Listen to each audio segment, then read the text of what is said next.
Hey guys, this is a review of the Classic Army G36K. I'm going to start with the body because that's what I usually do, and this is the most hyped or favored body among the G36 rifles. As you may have heard, it's a fiber reinforced plastic as opposed to the fiber reinforced polymer on the real thing. It's a softer material. It's not shiny and hard like the GG and some other versions, so it's more realistic. And it's also realistic because it's a very dark gray color instead of actually being a flat black or slightly glossy black, which gives it a real texture. Also, what helps a lot with the texture is the foregrip is the same texture as the body and pretty much the exact same color, and it matches perfectly. Whereas on most of the other guns, they're somewhat different. Usually the foregrip's a little bit darker. Same with the grip is usually a little bit darker. On this one it's not. Same texture throughout the whole thing, really nice. The only minor imperfection I can find on here is maybe some mold flashing on the carry handle here. It's alright, but it doesn't take away too much from this gun. But you figure they might try and keep that under control next time. Scope is anywhere from a 1.5 to a 3.5 magnification depending on what batch you get. It's fully adjustable, and some people complain that the rectal becomes crooked with light use or possibly even out of the box. There are tutorials for that online on how to fix that if that's a problem.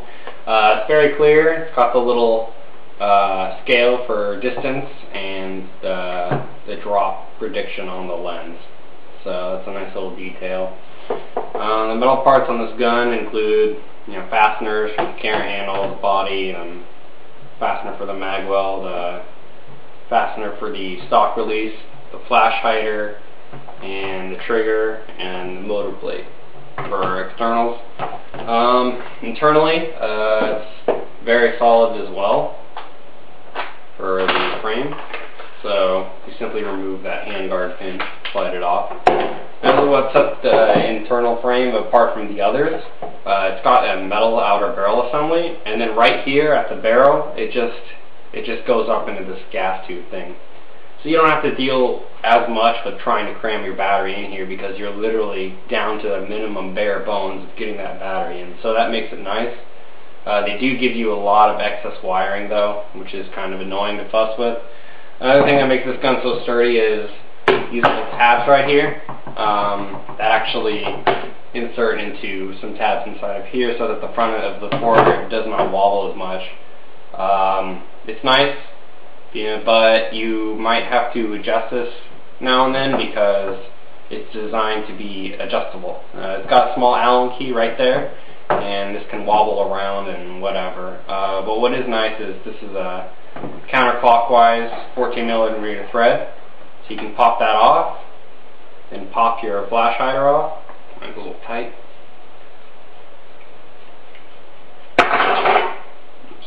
And then screw that on there. And all you have to do is buy a C-type handguard if you want to convert that to a G36C and cut your barrel or buy another one. So that's nice. The gearbox is the downside of this gun. As some people say, after about 2,000 rounds or so, the gears will just completely go to mush along with the piston. I'm the third owner of this gun, and I haven't had any problems with that yet. I did have a problem with the anti-reversal spring. It just the small tab that pushes on the anti-reversal lever itself just snapped off inside of the gearbox, so it was misfeeding and whatnot, so I had to change that. Other than that, it's a pretty nice gun. Usually costs anywhere from $250 low to $320 high new. I hope you're good at going into the gearbox because you might have to change something out down the line.